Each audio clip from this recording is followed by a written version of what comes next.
बिहार की राजनीति में एक नई और दिलचस्प चर्चा ने जोर पकड़ा है। चिराग पासवान और प्रशांत किशोर की नजदीकियां। एक तरफ युवा और तेज तर्रार सांसद चिराग पासवान को खुद को बिहारी युवाओं की आवाज बताते हैं और दूसरी तरफ राजनीति के चाणक्य माने जाने वाले प्रशांत किशोर जो जनता से सीधे जुड़ने की अपने जन स्वराज अभियान को लेकर लगातार बिहार के गांव-गांव में घूम रहे हैं।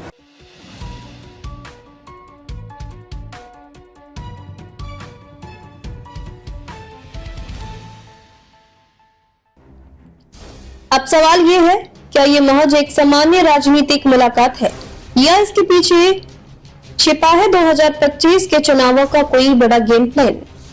आइए इस पूरी दोस्ती के राज को विस्तार से समझते हैं।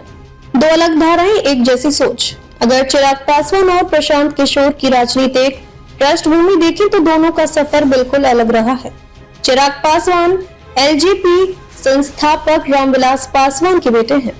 राजनीतिक उन्हें विरासत में मिली, लेकिन अपनी खुद की पहचान उन्होंने 2020 के विधानसभा चुनाव में भाजपा के साथ मिलकर अलग स्टैंड लेकर बनाई। वहीं प्रशांत किशोर एक पेशेवर चुनावी रणनीतिकार हैं। उन्होंने 2014 में मोदी, फिर नीतीश, कांग्रेस और ममता तक को चुनाव जितवाने में मदद की और अब बिहार में अपनी स्वतंत्र राजनीतिक यात्रा जन स्वराज के जरिए शुरू हुई है। लेकिन दोनों के बीच एक चीज कॉमन है, दोनों ही बदलाव और नई राजनीति की बात करते हैं। दोनों का फोकस है युवा विकास और भ्रष्टाचार मुक्त राजनीति। अंदर की मुलाकात या रणनीति गठबंधन। सूत्रों की माने तो पिछले कुछ महीनों में चिराग पासवान और प्रशांत किशोर की कई बार मुलाकात हो चुकी है।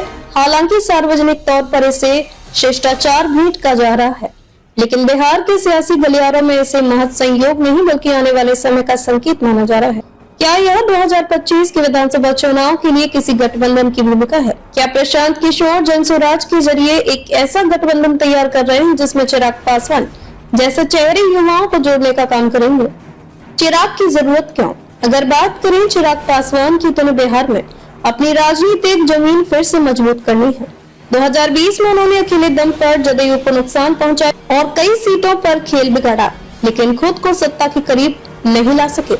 अब उन्हें एक ऐसे कंधे की जरूरत है जो न सिर्फ जमीनी पकड़ सकता है बल्कि रणनीतिक सोच भी हो, और प्रशांत किशोर इसमें फिट बैठते हैं। पीके को क्यों चाहिए चिराग? अब सवाल उठता है, प्रशांत किशोर को चिराग की क्या जरूरत है? जन स्वराज अभियान भले ही जमीन से जुड़ा है, लेकिन इसे चेहरा चाहिए, एक ऐसा चेहरा जो युवा है, कैमरा फ्रेंडली हो और पब्लिक में अच्छी पकड़ रखता हो। चिराग पासवान न सिर्फ एक लोकसभा सांसद हैं बल्कि दलित समुदाय और युवा वर्ग में उनकी अच्छी छवि है। वे पीके के लिए वो पब्लिक फेस बन सकते हैं जिससे जन स्वराज को एक राजनीतिक रूप और धार मिल सके। क्या बीजेपी भी है इस समीकरण में? यहाँ एक और एंगल जुड़ता है, बीजेपी यानी भारतीय जनता पार्टी। चिराग पासवान अभी भी एनडीए गठबंधन का हिस्सा है। वे मोदी जी की नीतियों और नेतृत्व के बड़े समर्थक माने जाते हैं, लेकिन बिहार में बीजेपी के पास अब नीतीश नहीं है। ऐसे में बीजेपी को भी नए सहयोगियों की तलाश है। अगर चिराग, पीके और बीजेपी का त्रिकोण बनता है तो यह 2025 में बड़ा उलटफेर कर सकता है। जनता के बीच क्या संदेश जा रहा? बिहार की जनता पारंपरिक राजनीति से ऊब चुकी है। वे नए विकल्पों की तलाश में है, चाहे वो पीके का पॉलिटिक्स विद डेवलपमेंट का मॉडल हो या चिराग का बिहारी फर्स्ट वाला नारा। लोग इसमें संभावनाएं देख रहे हैं। अगर दोनों एक मंच पर आते हैं तो यह संदेश जाएगा कि बिहार में युवाओं के विकास की और दूरदर्शी सोच वाली राजनीति की शुरुआत हो रही है। विपक्ष की चिंता बढ़ी। आरजेडी, जेडीयू और यहाँ तक कि कांग्रेस भी इस समीकरण से चिंतित दिख रही है, क्योंकि ये वो चेहरे हैं जो जनता से सीधा संवाद कर सकते हैं। अगर पीके का जमीन से जुड़ा संगठन और चिराग की लोकप्रियता एक हो जाए तो विपक्ष को अपना एजेंडा और गठबंधन दोनों फिर से सोचना पड़ेगा। राजनीति में कोई स्थायी दोस्त और दुश्मन नहीं होता, सिर्फ हित और अवसर अहम होते हैं।